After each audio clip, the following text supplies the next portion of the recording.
Hi, and welcome to the Exchange.js or the DevEdmonton Javascript and Ruby Meetup. Let me just promote the MC.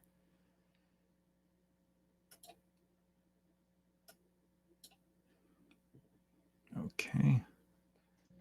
Hello, I am the designated loud person for the evening. As Abram has said, this is the JavaScript and Ruby meetup. So first of all, welcome. This is the biggest crowd we've seen in a while. So thank you everyone for coming. I really feel excited about the talks we have today and that we can maybe start the fall with a bit of momentum. I'd love to carry this momentum into whatever the future holds for us. We're all anxious and eager to get back to in-person meetups, but for the foreseeable future, we're still going to be virtual. But that doesn't mean that we can't have excellent content and excellent people. I'd also encourage everybody to hang around after to chat in Remo. That's some of my favorite times, is just chatting with people, because it's rare that you get to be with like-minded people oftentimes, especially because a lot of us might be isolated at our companies and not have other people to talk to about JavaScript or Ruby that don't understand our passion for these two particular topics. So welcome. This is the JavaScript and Ruby meetup. We are split kind of roughly down the middle, some JavaScript people, some Ruby people, but with all of the cooperation that happens between the different languages and stuff, it's really good to have a shared space together. Plus, this helps us organize. We'll talk more about organization later. But for now, we'll just go over a quick agenda. First of all, we're going to go over the code of conduct as a DevEdmonton Society presented meetup. We are kind of bound to their code of conduct, which we'll go over in a second. We have some news. We have some talks by not me, not this idiot, but those really smart people down there. We're going to have Chrissy and Alexander do some pretty amazing talks. I'm sure they're going to be incredible. They're going to change your life. Alexander has promised to literally whiten your teeth while you listen to his talk. I don't know how that's going to happen, but I, for one, am excited to just the sheer logistics of it. CoffeeScript, not actually a good teeth whitener, Carl, but good thinking. If we could get some more food-related puns in the chat, that would be phenomenal. And then after all the talks, if we have some room, we'll socialize in Remo. If there's a good kind of vibe going, we'll oftentimes extend things through a Jitsi or like a quick impromptu video call where people can talk as much as they want about whatever topic there is. A lot of the fun of these meetups is the spontaneous conversations you get, the people you meet, and all of those things. All right, so we'll get into the code of conduct stuff. By attending, you agree to our code of conduct, which I hope someone will link in the chat in a second. If not, I will get to it and put it in the chat. Basically, be kind, be patient, be awesome. This is a welcoming environment first, so we want to make sure that everyone is welcome, whether they are the most veteran of people or the stupid people who talk a lot. In that way, just be kind, be patient, realize that not everybody may be have your same life experiences or viewpoints or anything like that, and just try and be excellent to each other. As Bill and Ted said, be excellent to each other.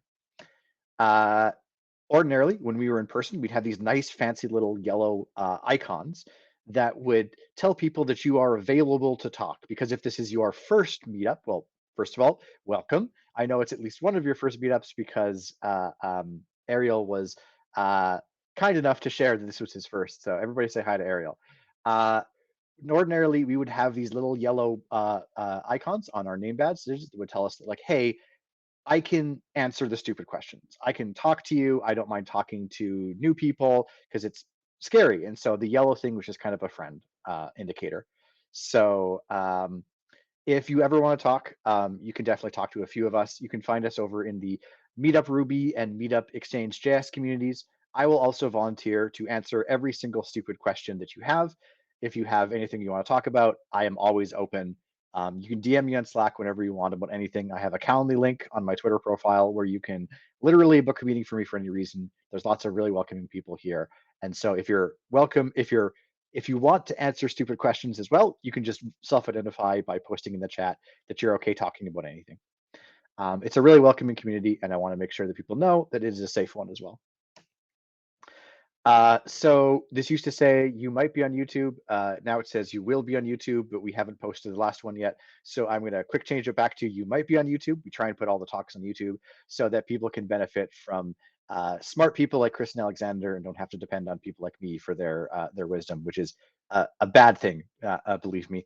So you might be on YouTube in terms of your question being read or something like that. And Chris and Alexander, you signed up for a talk, so you might have your stuff posted on YouTube, which is probably good for you. All right, news. We've got some news here. So on the Ruby side of things, there's a proposal to integrate YJIT into Ruby 3.1 or 3.2. This is the best sort of news. Definitely like the big committee sort of news.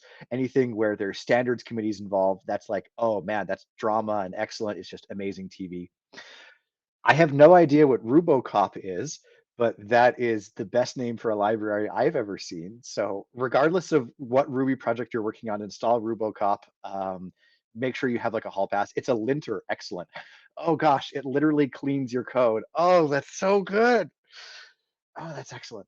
And then there is Hotwire 1.0, which involves Stimulus 3 and Turbo 7, words that are very impressive that I'm not really sure I know much about. Sadly, the Ruby side of things is not my expertise. Maybe Chris can tell us what that's all about, or someone could put it in the chat like Carl did.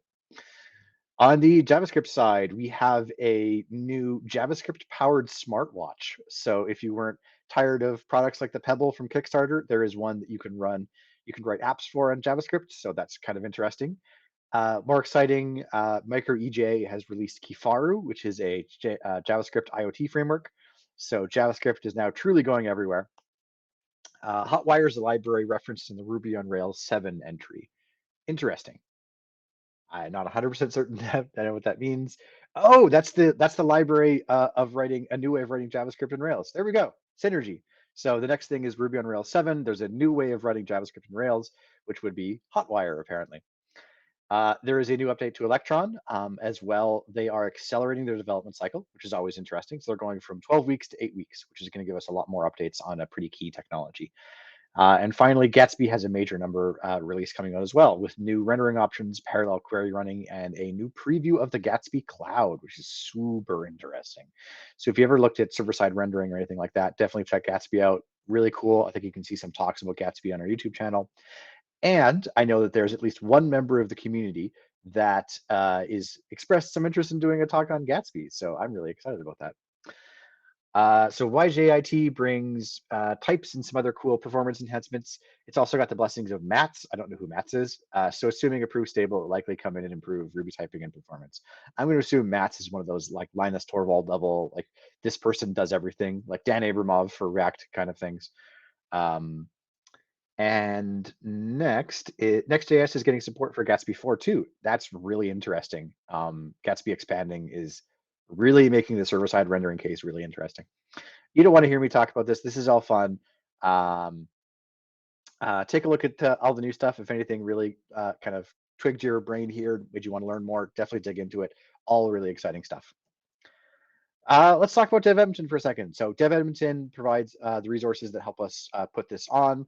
You can check out our website at https://devedmonton.com or https://devedmonton.com. It is a conglomeration of developers that have come together in order to help support Edmonton developers through meetups, as well as any other kind of resources we have. In the physical world, this looks like helping rent out space, providing a bank account for things like buying pizza for in-person meetups, and also providing things like AV equipment. It also provides things like the code of conduct and other resources that meetups can use to help support themselves and help kind of run and organize things. In addition, Dev Edmonton is a fantastic place to talk and to meet and to look for opportunities and to even sometimes get some help. If you've got like a really weird thing and you want some kind of local help, post in one of the meetup communities or one of the language communities and maybe someone will come help. There's lots of really good channels there. I'm going to call out Dev Books, which is always fun if you want to read a book with someone or if you want some advice on what to read. There was a big post there about like what's the best book to read. And I think Pragmatic Programmer, which is one of my favorite books of all time, won out. So that's really good. There's also DevLearn if you want to focus on like how do you learn as a developer. There's Random if you want to post gifts, and there's a million other communities, places to get involved in. I am there, and I think both Chris and Alex are on there because that's how they volunteered for talks. So it's cool. Check it out. All right, that was our meetup. Thank you everyone for coming. Our next one happens November 4th, 2021. Obviously, it is not over, but it happens the first Thursday of every month. We are still looking for talks. So if you want to get involved, you can follow these hyperlinks, which we will post in the chat in a second once I'm kind of done talking and let one of these fine folks take over, where you can sign up to get involved. The number one thing we need is talks and interesting talks, and everybody always has like a hot list. I'll try and post what people were interested in from the Meetup posts, from collecting the audience information to try and give people some ideas. And I would encourage anyone who's new to the community that it's a fantastic way to meet friends and influence people and perhaps like impress people who may be looking to hire. So always a good thing to do. Yes, Mark, you can share as many links as you want. As long as they're safe for work. Mark, I'm watching you. All right, it is almost time for our main attraction. So if you want to become an organizer as well, we're always looking for people to help us out, whether that's running the tech like Abram is, emceeing and being a gas bag like I am, or doing all the behind the scenes work like Andy did this month.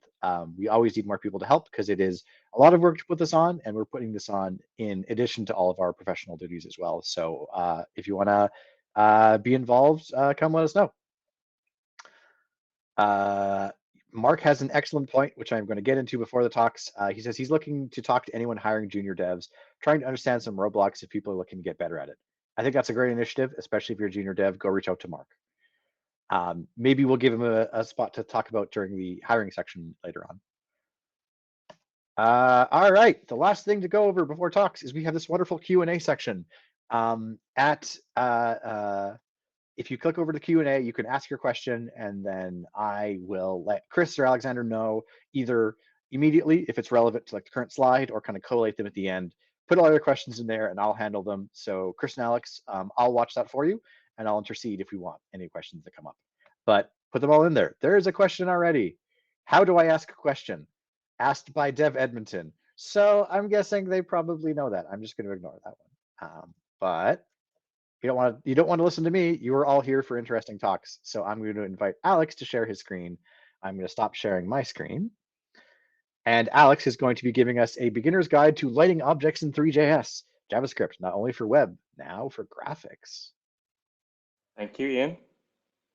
Okay, I prepared some slides.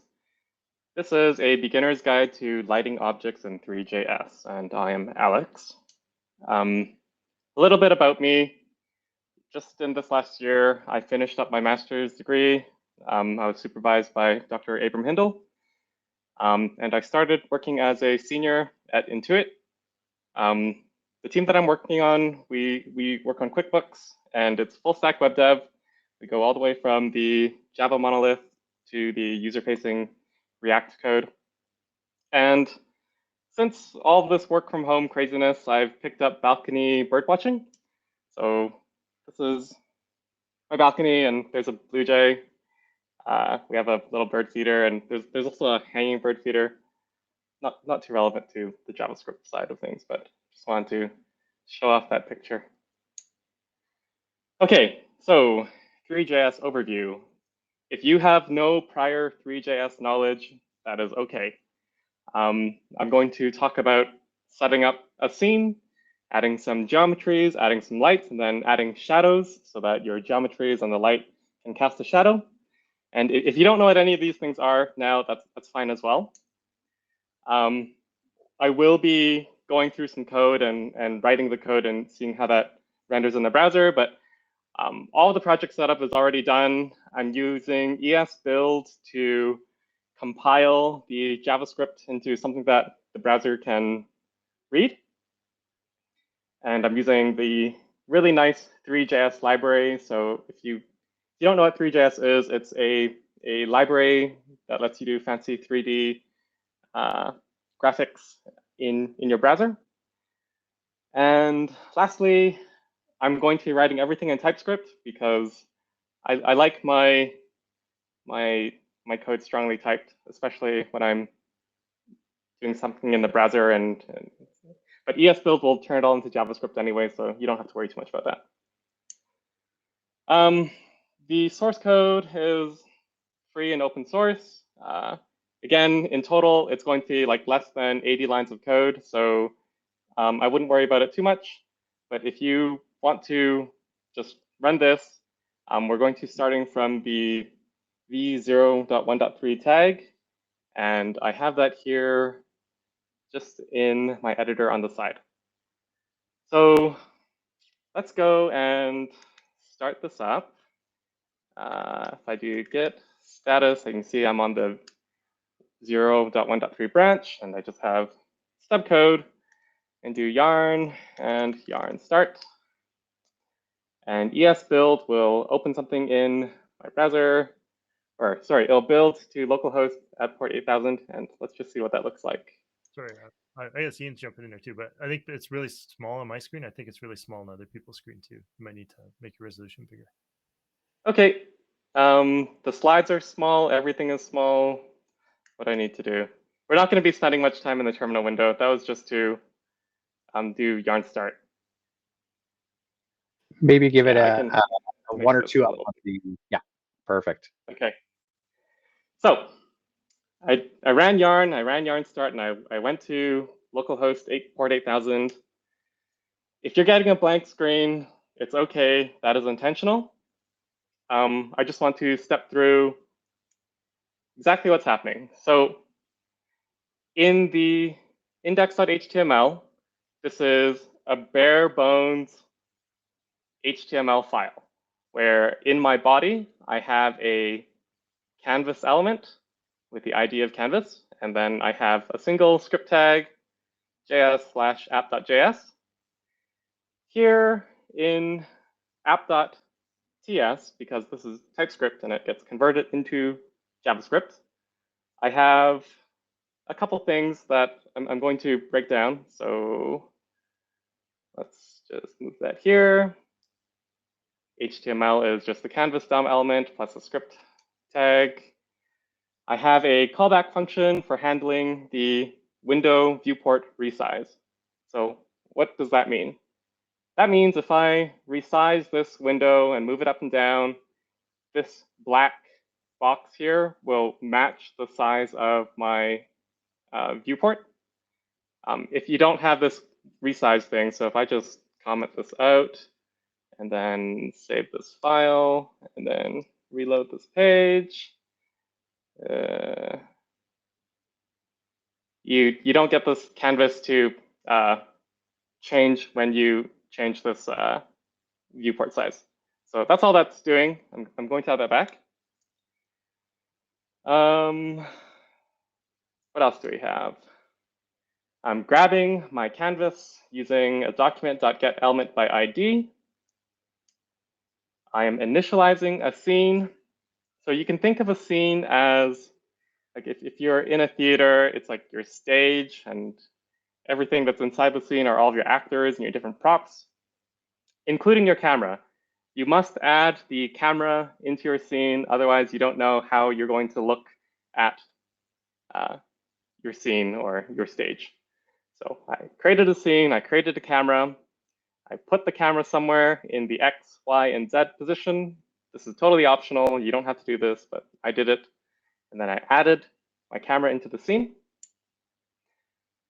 I create a renderer where I pass in the canvas DOM element, and I set my size of the renderer to the window size, and then I set a pixel ratio, and then I add the resize callback handler function. And here I'm rendering on the window request animation frame, where every tick I am re-rendering using this callback function. So tick is the callback function that is being re-rendered at every request animation frame. This will recursively call itself. And then the last thing here is I don't want to run my main function until my document is ready. So here, I like to do this every time I'm writing JavaScript that I just want to quickly kludge into the browser. I'll put it into a single function called main, and then I will make sure not to call main until document ready state is complete or the load event listener has finished. So all of that just to get this blank screen. It's not very interesting. Let's add something that we can actually see, and let's get some 3D graphics in.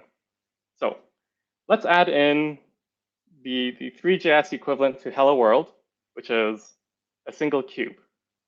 So between the camera and the renderer, let's add a purple cube into the scene. So I'm just going to copy all this, Control C. go here. And here is my camera. I'm going to paste it at this section here. So I'm adding in a new basic cube. And the way that you do that is you create a geometry. So think of this as your structure. Then we need to create a material.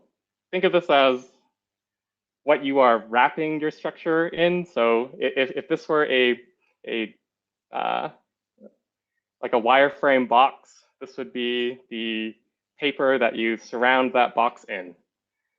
You combine those two things together into what's called a mesh, and then you add that to the scene. And when I save here and reload my browser, I now have this purple thing in the bottom left corner. Okay, I don't want it to be in the bottom left corner. I want to actually kind of look at it.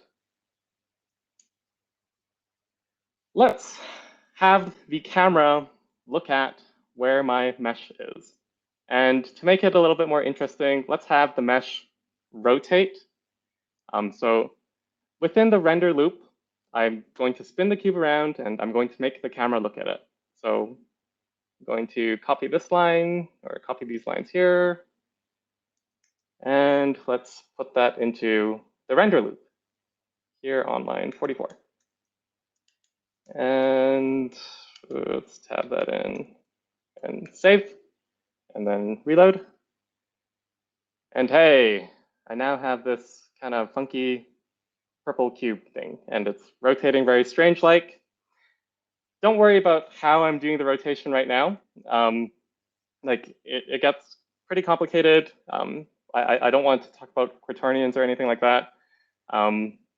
Just using mesh.rotation.set, you can set some value between 0 and 2 pi.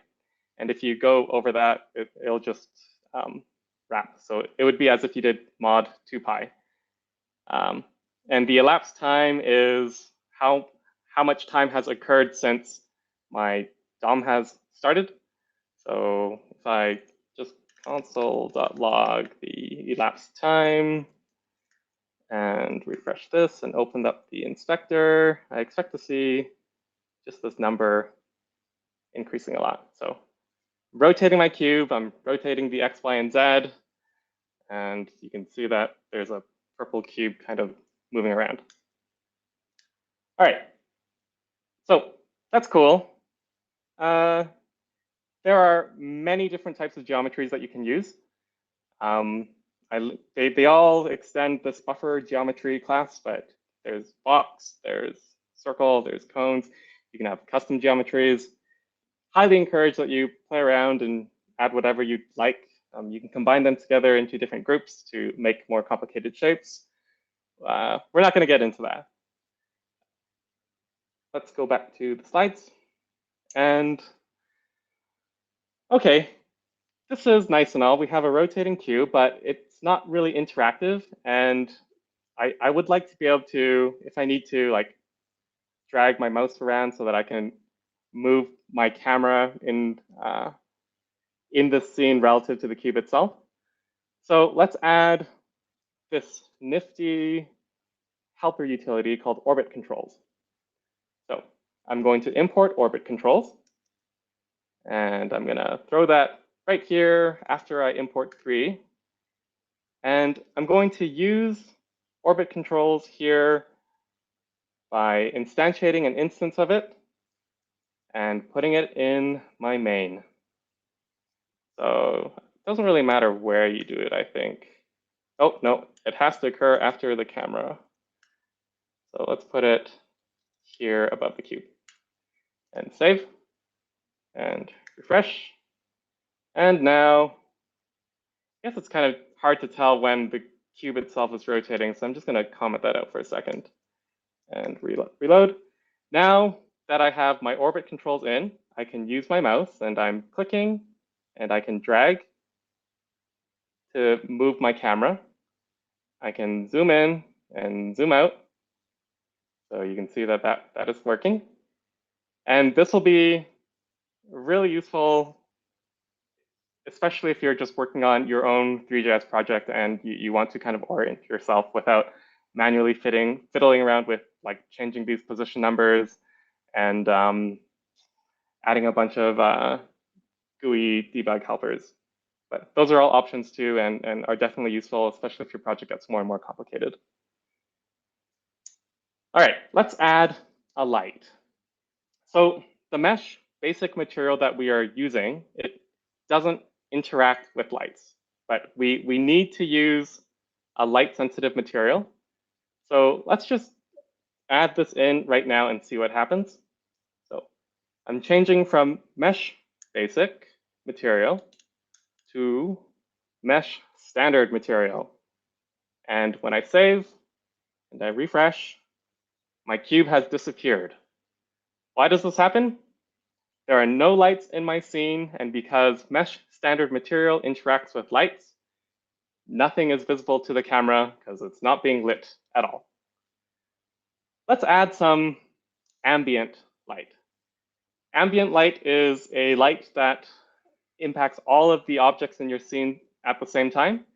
So it's not directional. If you want to have an analogy, think of making everything glow simultaneously. So I'm going to copy in this ambient light thing, and I'm going to throw that in here after my cube. And when I save and reload, I get this really dark, kind of gray, dull colored cube. And I can't see any of the edges, but this is the effect of the ambient light on the mesh standard material. And it's not very beautiful, huh? Like, I would really like to be able to tell where my edges of the cube are, because right now it just looks like a really funny shaped like hexagon. So let's add a directional light. We do want to have shadow support eventually. So the only lights that support shadows are the point light, the directional light, and the spotlight. There are many different lights that you can use, but right now for this talk, we're just going to be using the directional light. And again, I wrote it so that I can just copy this and put this into the code. So to add a directional light into the scene, we instantiate a new directional light instance and put that into the scene and put it into a position 2, 2, -1. So if I save and I reload this page, hey, this looks different. I can clearly tell that this side of the cube is darker, and then this side of the cube is light.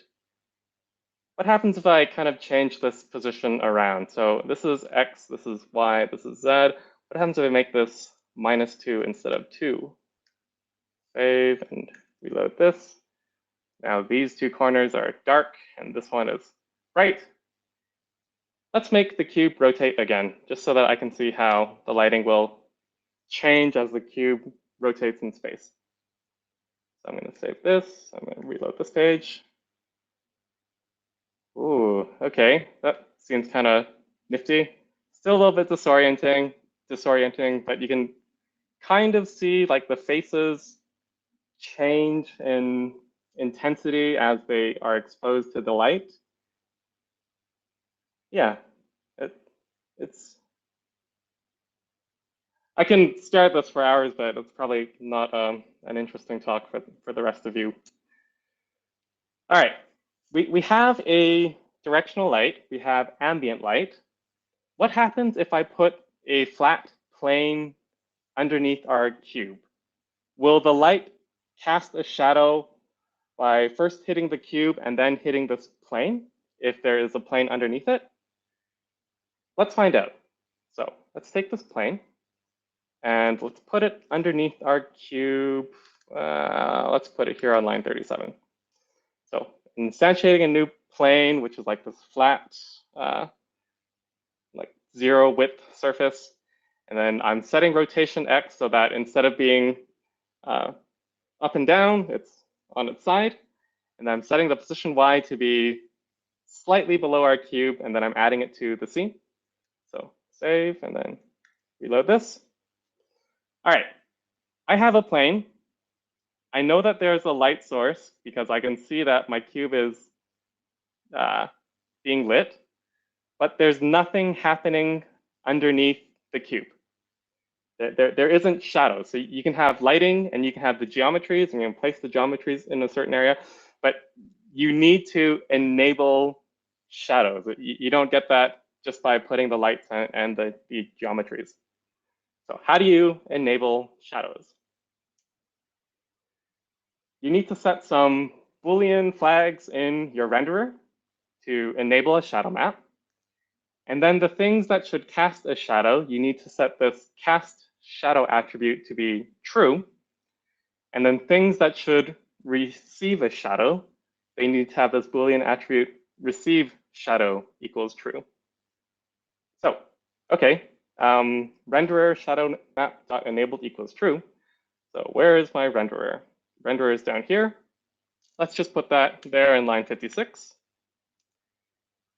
Directional light cast shadow is true, and mesh.cast shadow is true.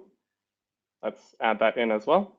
So put this in here. Directional light is there. So let's just put that there.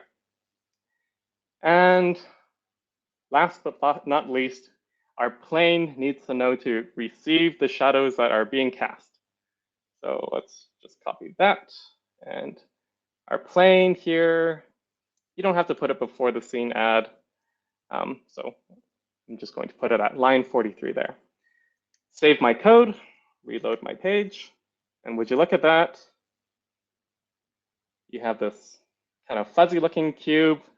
You can tell that the light is somewhere here where my cursor is. And it's dynamic. It's not baked in and looks kind of fuzzy. There are a lot of different optimizations that you can do, but I'm definitely not going to get into that in this talk. And the stuff that Three.js gives you out of the box is really remarkable. If you were trying to do this using the raw canvas DOM API, it would take you a lot longer and certainly more lines of code than what Three.js gives you. So really, all of the rendering stuff is just within this main function body. So it's what, like 60 lines of code? It's really, really neat. And the more I play with Three.js, the happier I am with it. Let's see what else. You now have a basic mesh and you have shadows. Everything's being rendered. Great job. There is a slightly more advanced version of this that I have. It's a lot nicer shadows. Like you can see, like there are fuzziness to it, and I'm using a sphere instead of a cube, and it's not rotating. I also have these like debug tools so that, if I want to change the intensity of the light, if I want to enable like the helpers, like where is my light coming from? Okay, it's coming from here. And that is shining on the sphere like this, and it's casting this kind of shadow. All of this source code is also available. I'm using SourceHut, but you can see I comment everything out, and I have little blocks for exactly what's doing what. And lastly, I really want to plug this course called Three.js Journey. It's done by this French developer called Bruno Simon, and he has a really nice portfolio using Three.js that, this is all done in Three.js, and you can just drive around and use your keyboard, and it's all part of this course. So if you really want to get your feet wet and do a deep dive, this Three.js Journey course is, I vouch for it, and it's been really fun for me as well. That's all I got. So thank you for attending this talk and listening to me ramble. Excellent. Thank you, Alex. We have some questions from the chat, so we'll kind of go over those before we start. We kind of let you go here. So the first question comes from Carl Parkinson. Do you use Three.js at Intuit? Do I use Three.js at Intuit? No, I do not. Three.js is something that I've picked up on the side for my own enjoyment.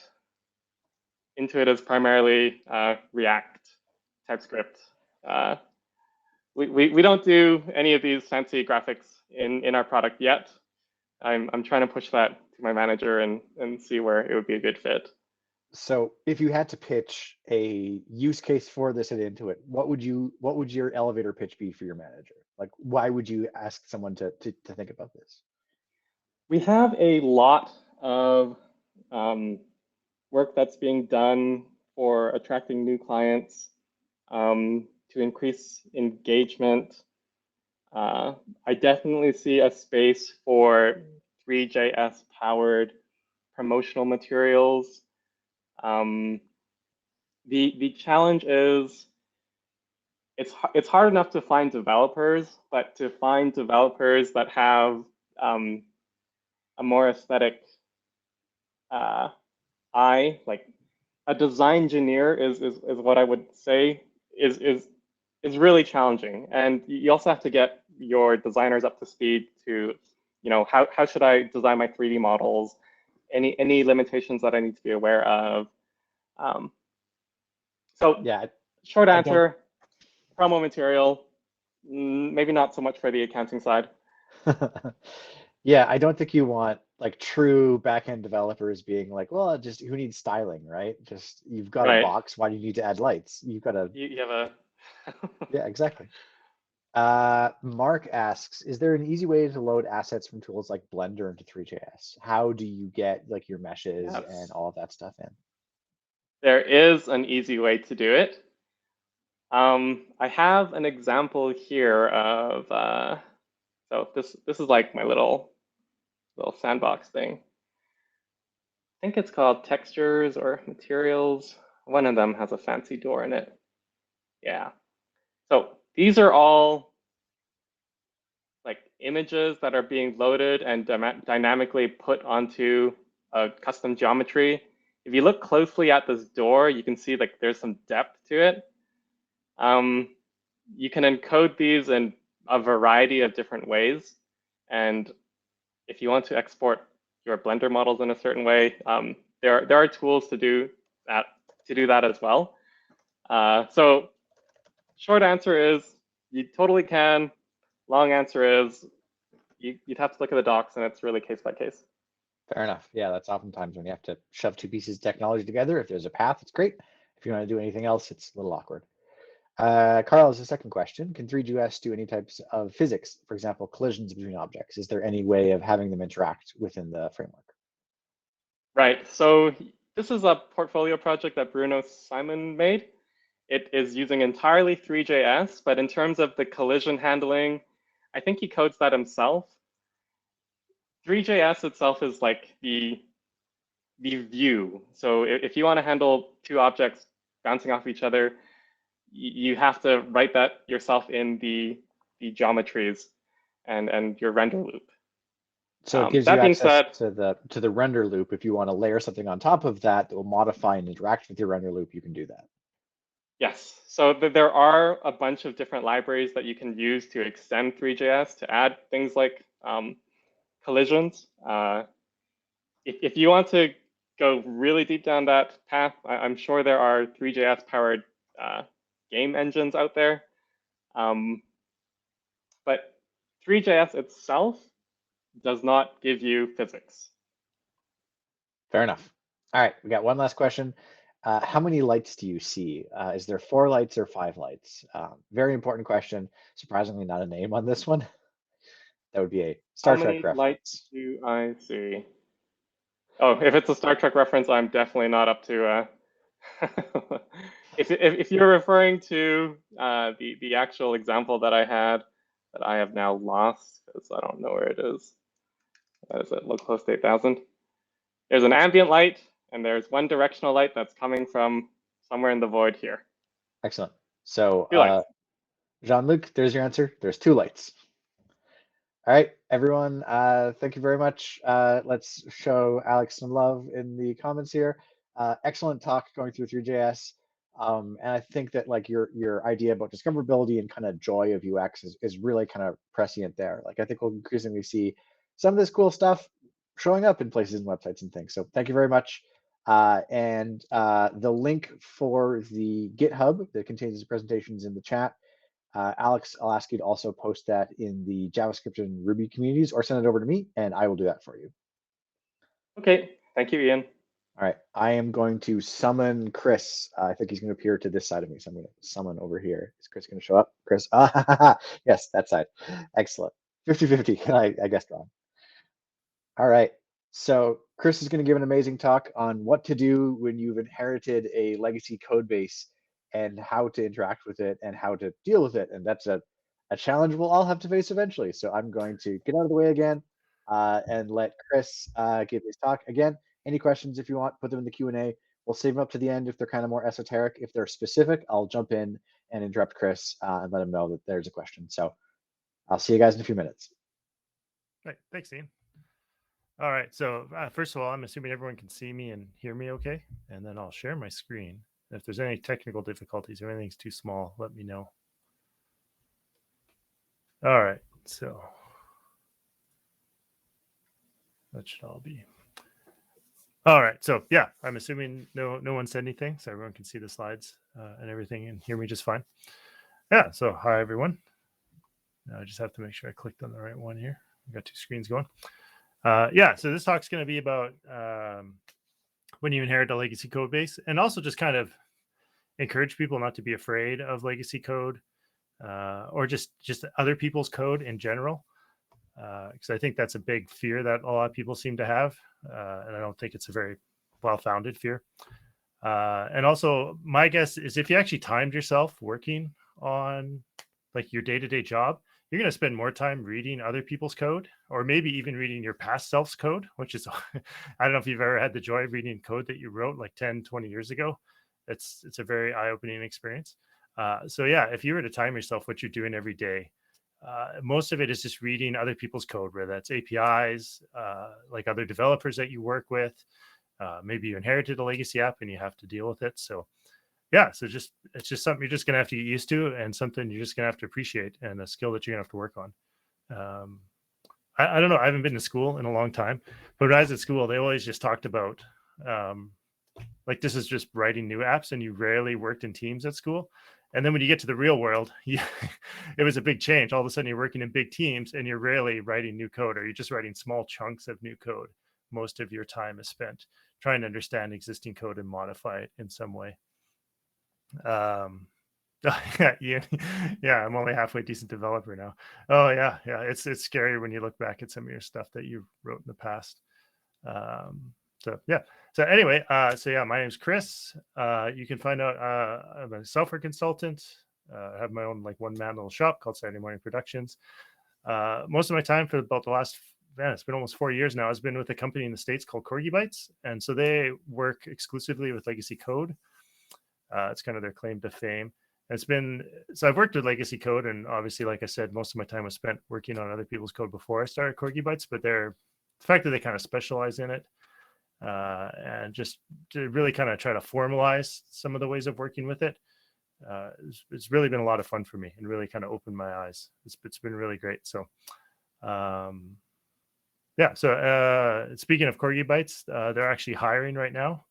I'm actually interviewing someone tomorrow, I think. So so if you're interested in working on legacy code, and when I say legacy, it doesn't always mean punch cards. I should clarify that. Like a lot of what I work on is just old legacy apps. People work on old Java apps. It's not just all COBOLs and mainframes, little old PHP websites, stuff like that. So if that's something you're interested in, go to Corgi Bytes and apply. The other thing, if you're also interested in legacy code, is there's a legacy code rocks website. I don't think I did put the website on the slide. Okay, good. So you can go to that website there and join that community. And they have a Slack community somewhat similar to Dev Edmonton, only just discuss legacy code and issues like that. It's again, like Dev Edmonton's a very welcoming place, very nice place. The more interesting thing, Dev Edmonton's very obviously centralized to Edmonton. Legacy Code Rocks has people from all over the world. Like often we interface with people from Europe and from South America and stuff like that. What else do I do? From the Dev Edmonton point of view, every Tuesday at noon, I and Berm, I don't think Berm's here today, I and Berm host a weekly chat. So if you just want to come and chat for about an hour about just any software developer topics that come to your mind, come join us at noon. You can find more information in the Dev Edmonton Slack. in the, I think it's just called the weekly meetup channel. And I see some people here that have attended the weekly meetup in the past. So, and if you're interested in talking about legacy code in a less formalized setting like this, so the weekly meetup is very just kind of like more like a coffee chat rather than one of these more formal meetups. And Legacy Code Rocks, I stole that idea from the Legacy Code Rocks Slack because they also host a weekly meetup, and that one's Wednesday at 11 a.m. Mountain Time. And again, it's a very informal discussion, and most of the time we talk about legacy code. The last time we were there, there's only a couple of us, and one of the guys used to work at NASA, so we talked a lot about rocket ships, which was interesting, and how this fellow's applying for a job at, I can't remember, there's so many of those private space companies now, so he's thinking of going back into space or working on spaceships again. So, all right, so that's that. All right, so I guess a quick definition, and maybe we'll get a little bit of so I can't see anyone's faces or anything here, so if you're all just zoned right out, I guess we'll find out. Just we'll have a quick discussion about what is legacy code. So maybe if people can throw it into the Slack there. I don't think you can turn your microphones on when I'm presenting, but if you just want to throw it into the Slack, just give me a shout what you think legacy code is.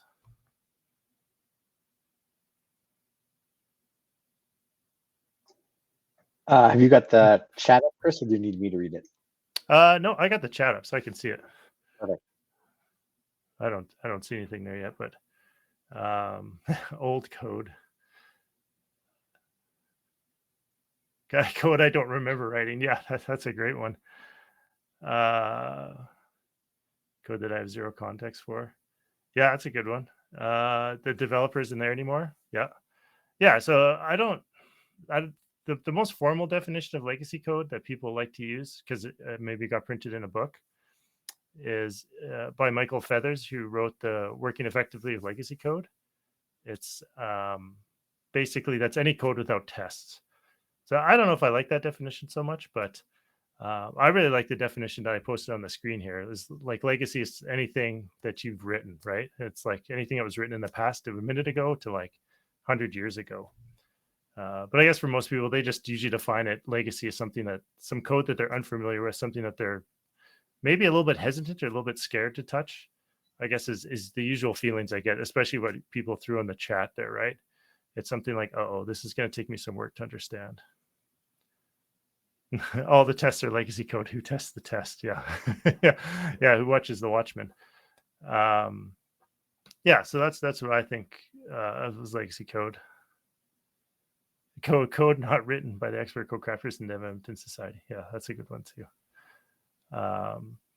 So yeah, and kind of what we're going to talk about here when you're getting, I like the definition that most people throw in the chat is you're being given an application that you're very unfamiliar with.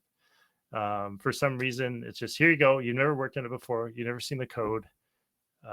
It's something all new to you. Maybe it's written in a language you're not very familiar with. Like maybe you're a Ruby programmer and you're getting like a .NET application or something like that.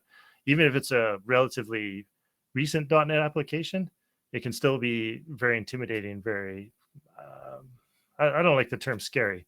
There's a better word for that. Yeah, I guess intimidating would be the best word. But it's just something that you're unfamiliar with. So yeah, I always love hearing what people say about legacy code. So what we're going to talk about kind of two scenarios real quick. Daunting. That's a good word. Thank you very much. Yeah, the code is very daunting. Thanks. Who is that? It was Derek. Thank you, Derek. All right. What was I going to say there? Oh, yeah. So we're going to talk about just kind of in the slides, we're going to talk about two kind of scenarios, kind of from a high level point of view. And you'll probably end up with something in between. But we're going to talk about the worst case scenario you can have when you inherit an old application, and we're going to talk about like the best case scenario you can have. And then most of life, like everything in life, you never have the best or the worst. You usually have something in the middle, right? So yeah, we'll just talk about those two, and then I'll try and save some time at the end if people just want to ask questions in general or just about maintaining applications, working with legacy code, reading code, stuff like that. So let's start off with the worst case scenario, which is all you have is a running application. So most of the times it's going to be a website, but it could be potentially like a desktop app or something like that. But I think most of us today usually work on a website or a backend web API of some sort or another. So that's all you have is you have the running production, the application running production. You have a copy of the production database. Excuse me, pardon me. And you have the source code, but it's not in any version control. Like maybe it's just on a network share, or they just give you a zip file and said, we think this is a source code. Here you go. I've never actually ran into a situation like this, although we've come kind of close, but it's never been quite this horrible. This is like the worst case I could think of where you could actually, I guess the worst case is all you have is the running application and you have to decompile it or something like that. That's probably even worse, but this seems like a pretty bad case to me. So, all right. So this is kind of the worst case scenario. And then what do you do when you get this? So these are kind of the high level steps that we've been trying to, that I've been trying to formalize with my friends at Corgi Bytes there. Trying to, like, here's like a list of steps that we do. And if we can figure it out for this worst case scenario, then of course we can adjust these steps for the best case scenario or scenarios that are in the middle. So kind of the steps that we've come up with is the first thing you should do is if you have that source code or the source code is add it to some sort of version control. 99% of the time it's going to be Git, but you should dump it into version control as quickly as you can. And the other thing you should probably do, we have lots, Subversion making a comeback. Well, yeah, I like Mercurial better. I just thought it had a much nicer interface than Git. Like the commands just made more sense to me. But Git won. So until something comes along and replaces Git, I guess we're all stuck with it. And the other thing you should do is you should make sure you have a backup of your production database. So some clients we work with don't have this. And it's very scary when you find out someone has not been backing up their production database. So that's the second thing you should do. So make sure you put your source code into version control, like somewhere, and that you have a backup of their production database and have like a daily or hourly or whatever is appropriate backup for that particular database. No prod backup. Yeah. So if you like having eye-opening experiences like that, like I think a lot of you work at these well-managed startup companies and maybe you practice all these best practices. But yeah, if you want, just a lot of times I'm going off to a tangent a little bit, but a lot of times we'll end up working with clients that their main purpose in life is not software development. They're a shop doing whatever, some sort of other activity, business activity, and they have some sort of application that has just worked for them. So why the heck would they change it? So they put the bare minimum amount of time into there. And the one developer, like the owner's son or something, left, and then they need someone to maintain it. So that's when we come in and find interesting situations like this. So yeah, lots of dev applications are like that. Okay, so back on track. So the second thing we want to do is you want to compare the source code you've been given to the production application. So this is just kind of a quick view to make sure that the source code you have is actually what was released in production. You're gonna do more testing for that later, but this is just kind of a quick overview just to see if it's even reasonably close.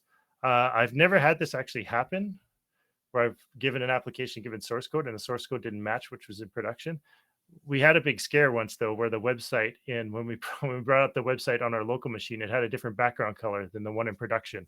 So then we got a little worried that the source code was different, but it turned out it was just some like Rails assets weren't being pre-compiled correctly. So, but yeah, you want to make sure the source code you have is what's in production, because maybe you have an old version. Some people will go, especially if it's just a website, they'll just go to the website in production and edit it, and they won't bother to do those edits back in the source code.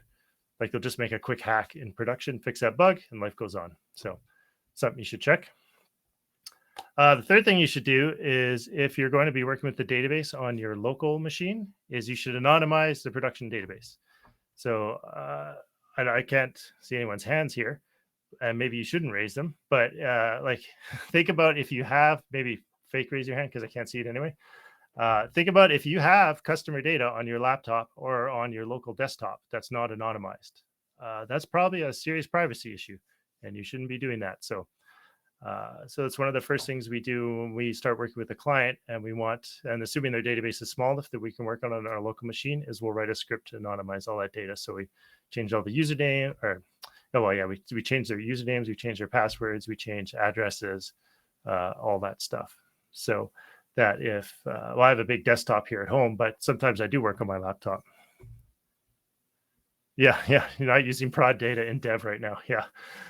So yeah, but sometimes I work on a laptop, and a laptop is a prime candidate to get stolen out of your car one day. And it would be super embarrassing for me, or probably most of you, if you had to go to your client or your employer and say, hey, all that production data was stolen from my laptop. So, so yeah, make sure you do that. That's something you should do even if you're not working with a legacy app.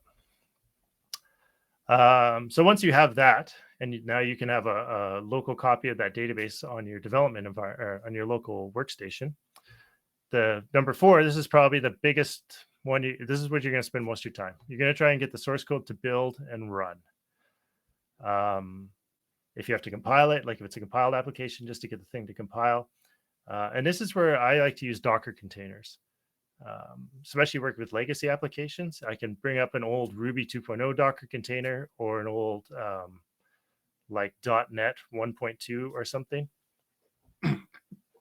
Excuse me. Docker container. So I don't have to install all those old libraries on my desktop, which may or may not, I may not even be able to install those old applications or those old libraries on my desktop, those old frameworks and stuff like that. So, but yeah, this is where we could probably have a whole separate talk about setting up your development environment.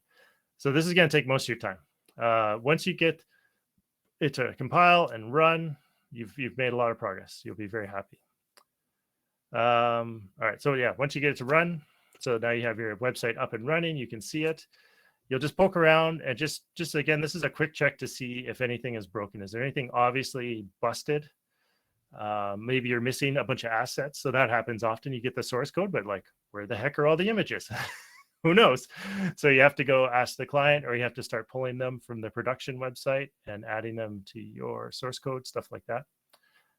So again, this is just quick poking around, just running on your local workstation to see if anything's broken. What else you need to fix?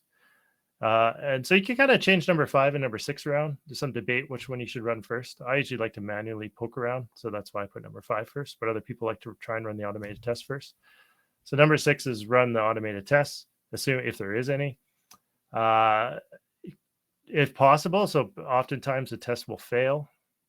So when they fail, you'll have to go in and see if you can fix them. So you have to play this little game of, do I fix this test? Is it worth my time? Or do I just ignore the test?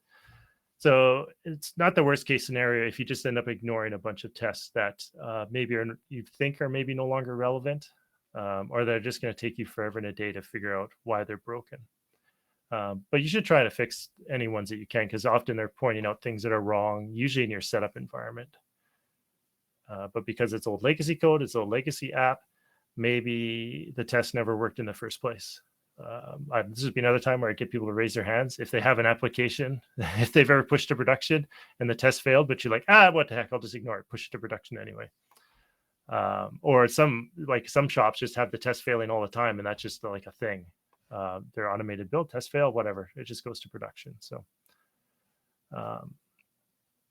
right. What's next? This is, the next part. So once all the automated tests are passed, and you do a lot of manual testing, this is where you do the real deep dive. You click all the buttons, click all the pages.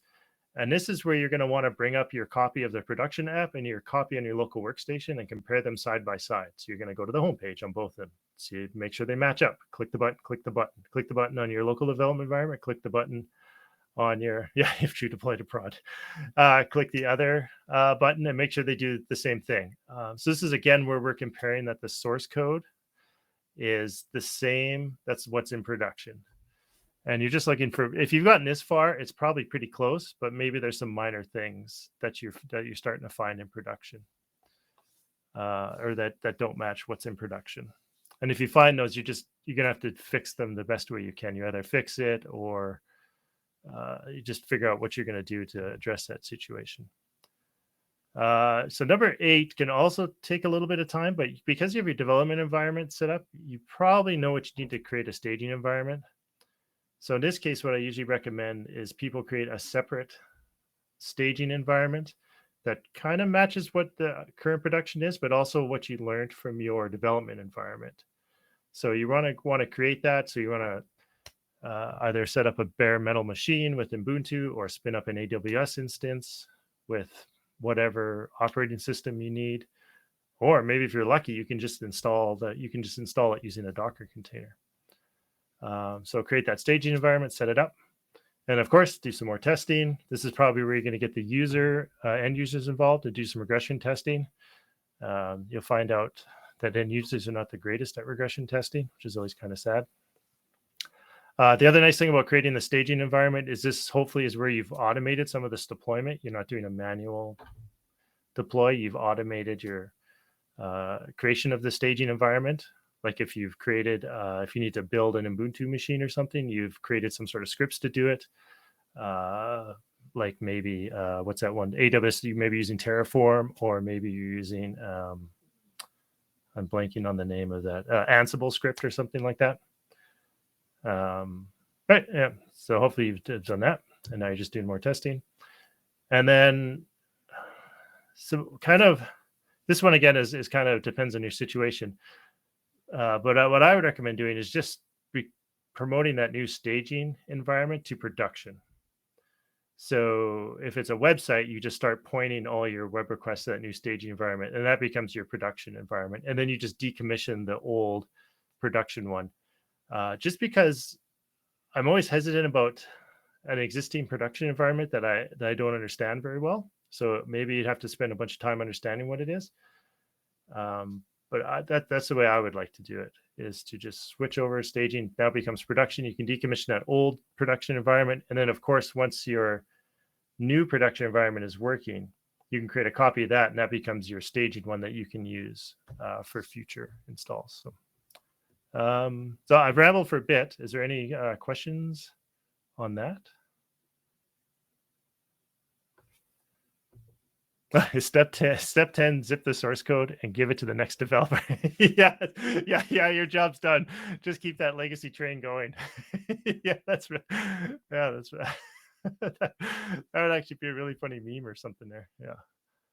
We've got a couple of questions that popped up in the QA section. Sure, so from Mark, there's, do you use tools to automate end-to-end testing, Playwright, Puppeteer, Cypress, anything like that?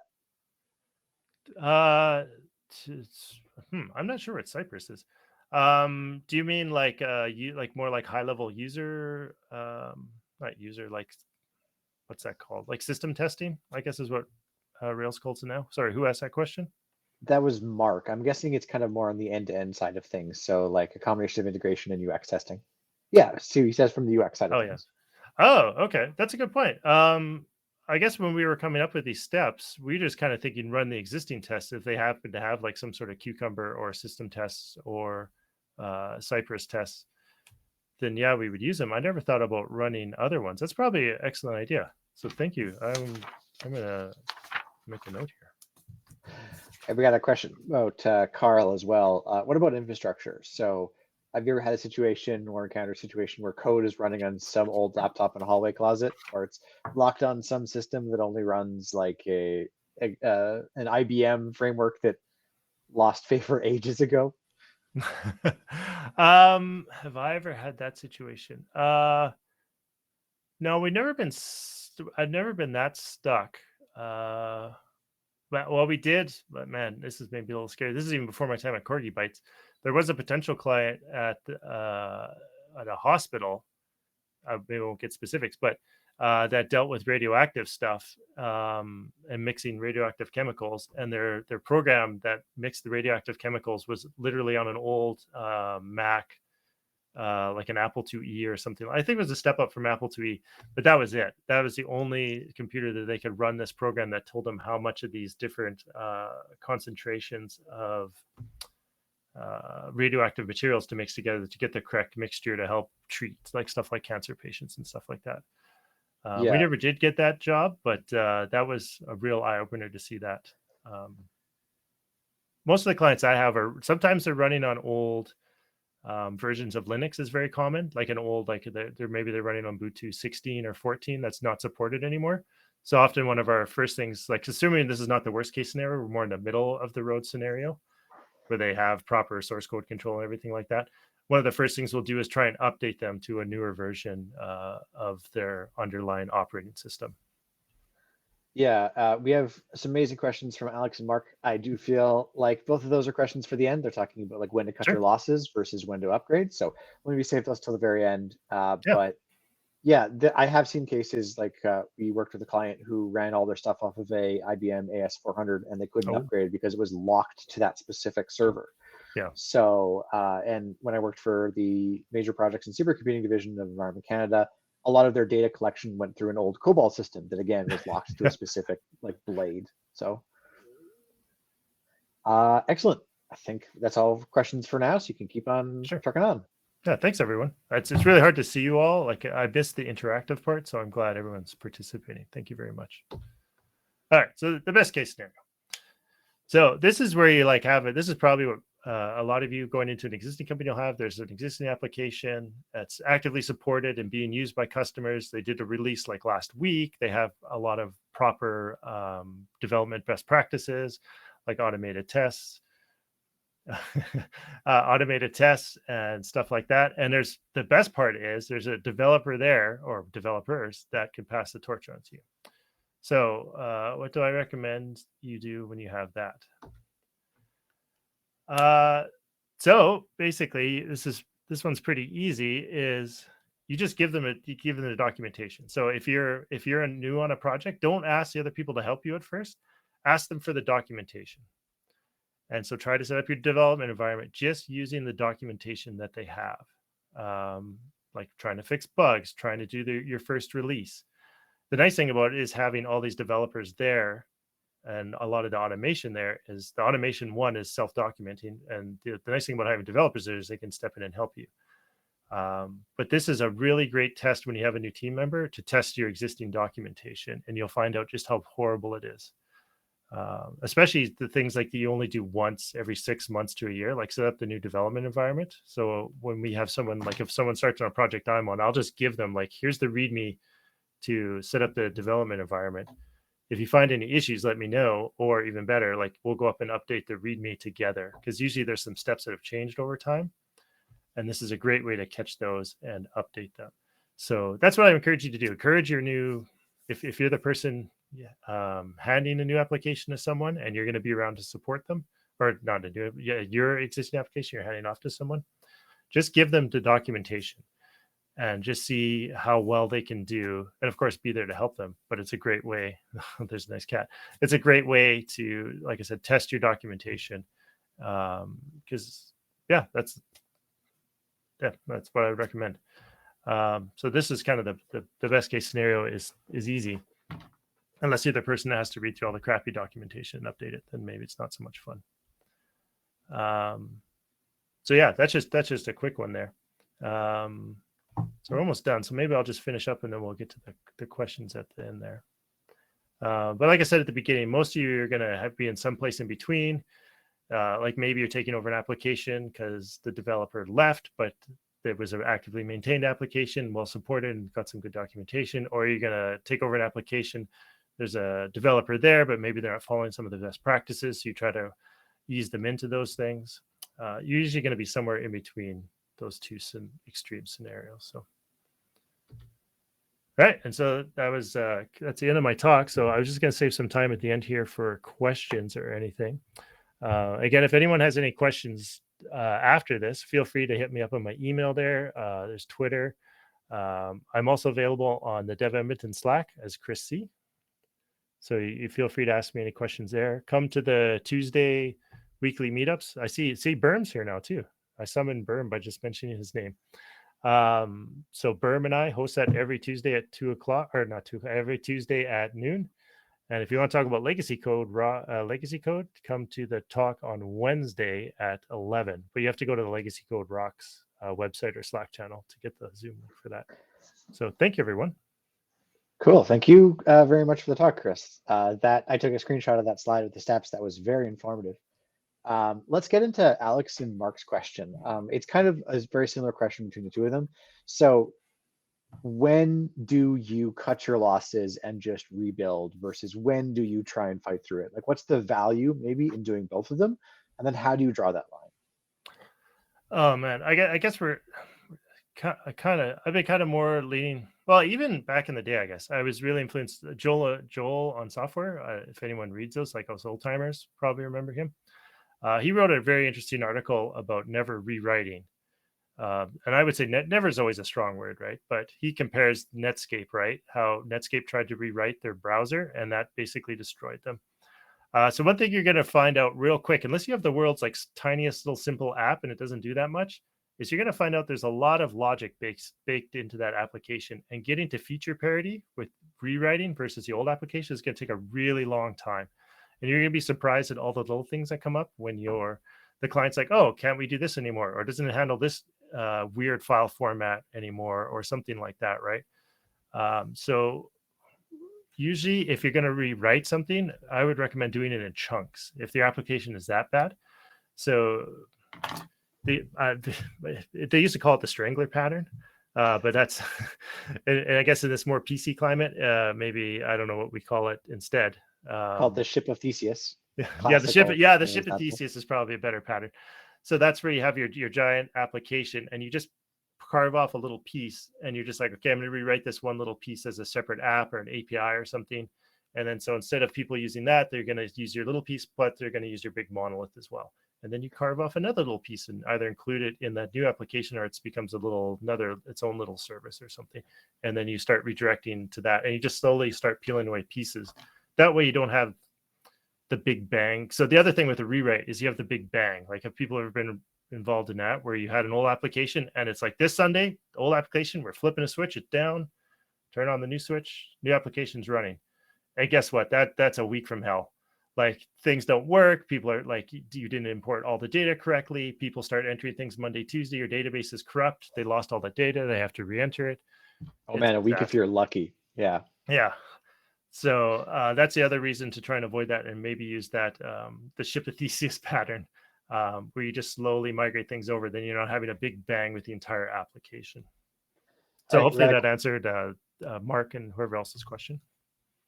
Yeah, maybe as an addendum to that as well, you can see a lot of companies like Netflix and the larger kind of single service monoliths. They have a lot of tech articles about how they've replaced a single piece of it, and you can see like the care that goes into, like Chris said, shaving off that portion of it. So it's a great thought.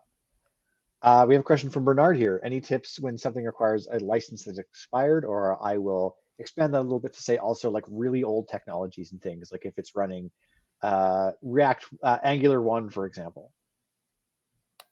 Oh yeah. So licenses, man, that's a tough one. I haven't had to deal with that.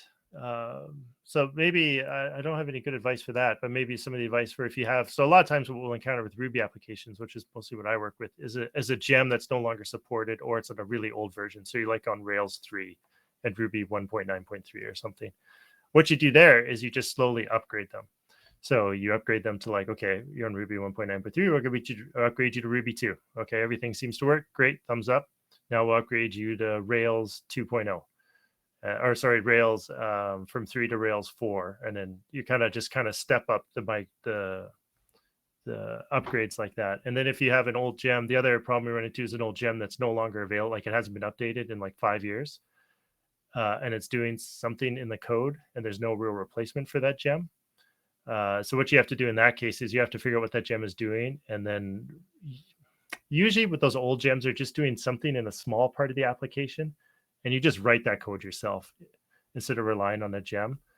Or maybe you can just get rid of that code that relies on that gem. That's the other thing. If it's just using a little piece of that, if it's a gem that's using a huge part of your application, oh man, most of those are really well supported. It's usually the gems that are just using a small part that just do one little thing that someone wrote like 5 or 10 years ago and they didn't bother to update it anymore. I'm kind of rambling. Did that answer the question? I think it did, yeah.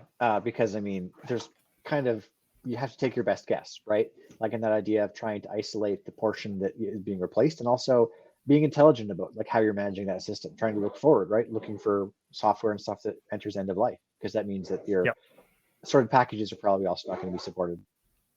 Yeah. So you gotta, yeah. And just doing things one at a time. Don't try and upgrade like a whole bunch of gems at once. Just pick one or two if you can. Just pick a small subset of those gems, upgrade them, do a production deploy, let it run for a bit. Everything's good. Pick another subset of gems, deploy. Don't try to jump from Rails 3 to Rails 5. Stuff like that. Just little steps. It'll save you time in the long run. All right, we have a question from Carl. What about modernizing InfoSec practices? Any horror stories about finding databases full of credit card numbers open to the world? Have we found? I've never found credit cards. Usually the big thing we find is security issues are the one thing we find. So we tell people to lock down their databases or their application a little bit more. Have I found any data that shouldn't be in a database? Oh yeah, we did have a client that wasn't encrypting their passwords. They were all just in plain text. So in that case, we just recommended that they start encrypting them. So we had a script that encrypted all the passwords, and all the ones going forward were encrypted. I've never seen credit card numbers. Most people are pretty knowledgeable about that. I've never seen that. Passwords is the one I've seen. Is probably the biggest offender. Passwords is pretty common, or like they don't follow good security practices, like they're not salted or something, like they're hashed, but there's nothing there. So there's lots of different things you'll run into. But by and large, people are trying their best as well. Yeah, they're using an old an old hashing algorithm that's no longer secure anymore. So then you have to write a script to upgrade them to the latest one. That just takes time. If they have like a ton of users, you have to run that script, and it takes a long time. So yeah, also people not having expired HTTPS like TLS certificates, all that stuff. Like it's pretty common. Yeah. I think that is all of the questions. So I'm going to give it a good 30 seconds of me just randomly talking for someone to put a question in. Because some people think a little slower than other people, and they really want to consider their questions before they get them in. I have a helpful little warning here letting me know that in 47 minutes, we are going to be kicked out of this Remo. So as I mentioned before, if people want to hang out, then we'll start up a Jitsi or something. But once this is over, I have a little bit of a spiel that we'll go over, the closing slides, and we'll still want to interact and stuff. But I am not seeing any questions. So Chris, thank you very much for your talk. It was really informative. Again, if you can post the link to your slides, if you have them available publicly, we can post them in the two meetups, and then people can continue to get the benefit of all of your wisdom. So cool. All right. So we have come to the end of our prescribed talks, which means it is time for our outro slides. Yay, outro slides. Hooray. You're almost done with me, I swear. So first thing, I wanted to share some DevEdmonton Society news. We have a DevEdmonton Society meetup that happens the second Wednesday of every month, which means that it's going to be next Wednesday. We'll be posting the meeting notes hopefully tomorrow or on the weekend with what we expect to talk about. Those meetings are available to the public, to anyone who wants to attend. And I would encourage you to attend if you just want to figure out more about what we do. You can talk and learn, or just lurk and kind of understand what we're doing there. You can check the DevEdmonton Society channel, or hashtag dev-edmonton-society, for the meeting agenda and the details of the meeting. This is now our job section. So I'm not sure if we have the ability to invite people up to the stage, but maybe if people want to post about their jobs in the chat, I will read them out. I know that Punchcard is hiring. That's the company that I work for, and Berm as well, which is why I responded so negatively when Chris had the audacity to badmouth Punchcards. How dare he? Or it was Alex actually who badmouthed Punchcards. I forget. Oh my gosh. We're hiring for full stack developers. We're also hiring for product people and for some SharePoint work as well. So SharePoint and Teams. So if you have expertise in any of those stacks, go to punchcard.io/careers and check it out. If you have any questions about any sort of the company at all, just always come to me on Slack and I can answer any of them. I see Carl has provided some links. Jobber is always hiring. That's true. Jobber is always hiring. There are some links to some intermediate and senior software engineers they're always looking for. So Carl, I assumed you posted it because you didn't want to be invited up on stage. I believe Mark wants to jump on stage for a second. So I will begin the summoning ritual and he will pop in beneath me in a second. So check out Jobber if you want. And I will wait to see if Mark will. Aha, Mark, it worked. Okay, click on the lock icon. Allow.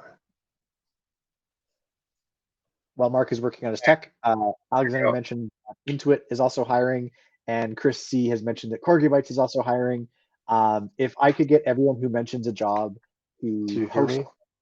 we can hear you, Mark. Yeah. Okay, sorry. I want everybody who posted a link or mentioned a job to post them in the opportunities channel of Edmonton. That would be fantastic. I'd love to get a pipeline from the meetups to the opportunities channel, so that people could put a face to a name. But Mark, you wanted some FaceTime, so you got a couple Yeah. minutes. Go for it. It'll just take 30 seconds. So I'm actually doing one of the pre-flight classes at Startup right now. We need to explore and build a solution in a space that we're passionate about. And so I am very passionate about hiring junior devs. So part of that is we have to speak to 25 to 50 potential customers. I'm at about 20 and I'm in a race with one of the other students in the class to get the most possible. So I would really like to talk to people. If you are hiring junior devs, to hear about your pain, either finding them, hiring them, like working after, or if you are a junior dev who has gone through this experience recently and thought it was terrible or thought it was lovely and want to tell me why. Yeah, I'm not actually sure if I'm going to build a product or not. I'm still kind of figuring out what's going on there, but it is definitely something that I am passionate about and want to do more of. So if you have 15 to 30 minutes, I'm getting good at keeping these short. I can talk longer if you want to, but I can have you out of there in 15 if you'd like. I posted a link to Calendly where you can book a time that works for you. It's fast. It takes about 30 seconds, and you can always find me on our Slack. So thank you for the time, Ian. Also, Absolutely. Ian, for all that you do for this meetup, you and everyone else that's involved in organizing it. It's awesome. I'm only the loud one. Other people do a lot of work as well, including Totally. magic, like making Mark appear. I'm gonna do some more magic. Thank and you. I don't know if that say- was Abram, but thank you. Yeah, absolutely. All right. Chris E says that he is also looking for some help to create weekly chat, website icons, etc. And he has posted a link to the Slack. Now that is incredible, kind of cross-pollination there. That's what I like to see, directing people organically to all the channels at Edmonton. So I'm not seeing anybody else posting things. I'm going to assume that's it for jobs. As always, if you want like more of a spotlight, reach out to the organizing committee for the meetup, and we can kind of figure out if we can give you like a bit of a spotlight there. We don't have a web. Chris says he doesn't have a website yet, so you have to point people to the chat. Well, if you go to slack.com and log on to DevEdmonton that way, you will see that you have a website. It's just strangely hosted on Slack through their web client. So that works for it too. All right. Next up, I'd like to thank our sponsors, which I have been saying for like a year are randomly arranged, but for that year I haven't changed their arrangements, so they're not randomly arranged. It starts off with PunchCard. That's the company that I work for. We do software consulting, mostly in the .NET, React, and React Native space. It's cool. We build apps for other people. If you want any questions about it, let me know. I can answer them. I'm on Slack, and I have a Calendly link in my Twitter profile as well. Next up is Jobber. Jobber is amazing. Jobber is a real Edmonton success story at this point. They're growing crazy, and there's tons of people there. They keep poaching from us a little bit, which is always good to see that we have a company that's that successful that everybody wants to go and work there. They have an amazing culture. I forget what their stack is. I want to say it's Java maybe and Ruby, but maybe if we have some Jobber people, they can talk about Rails and Express. There we go. Yeah, so real cool Edmonton success story. They got tons of amazing press out there, and it's a great place to work. And they're generous enough to help us put all this together. So next up is Iron Sights, a company that does, I believe, sort of more oil and gas type things for places in like the Fort McMurray kind of oil fields type places. Lots of software for like running machinery and running kind of logistical things. Really interesting, some great guys. Also present in the DES community. And of course, Startup Edmonton, they provide the Remo that's here. They also provide the walls that usually surround us when we're in person. And eventually we will get back to in person, which will be really good, so we can see faces and actually talk to people. maybe enjoy some food, who knows. And so we thank Startup Edmonton for everything they've done. They've been a great partner over the years for DES and tech in general, and they provide lots of interesting classes and stuff. They're a really phenomenal group of people, and they really support us a lot. If you wanted to sponsor us, this is less important now that we don't have to do things like pay for food or for name tags or any kind of physical props or anything like that. But we're always looking for people to get involved. If you want to get involved from a monetary capacity, reach out to us at sponsors@exchangejs.com, and we will definitely get back to you with how you can help. If you don't want to give money, but you do want to help, I will reiterate my call for organizers. Organizers are great. It could be as simple as editing some slides for us or for wrangling some talks. Even if you can just get talks to us, that's so helpful because they're really the lifeblood of these meetups. The talk link is live again. Both Mark and I raced for pull requests on the Exchange.js website. Mark won. So we have the exchangejs.com/talks, and we have yegarb/talks. I forget what that one is. It's been posted previously in the chat. So talks and organizers always needed, as well as sponsors. And then, as I mentioned before, and I lied earlier, now I'm telling the truth. The meetup is now ending, and the next one is November 4th, which is the first Thursday in November, and that pattern will continue until the heat death of the universe or JavaScript finally gets kicked to the curb, along with Ruby, whichever happens first. So I'm betting on the heat death of the universe. Cool. That is the end of our program. When we end this, you're going to all be shoved back to the tables. I would encourage everyone to either organize or break off into groups if you want. If you're new and you haven't met anyone before, please join a table that has a bunch of people there. They'll be happy to talk with you, happy to answer questions and talk and stuff, and try and socialize a bit. If you want to break off with a few people and talk about something specific, feel free to do that too. But the more people we have at the tables, the better. So thank you everyone for attending. And I have some kids to take care of, which I can hear stomping around upstairs that are not in bed like they're supposed to. So once that's done, I'll join you all at the tables. But for now, thank you everyone for attending, and I will see you around.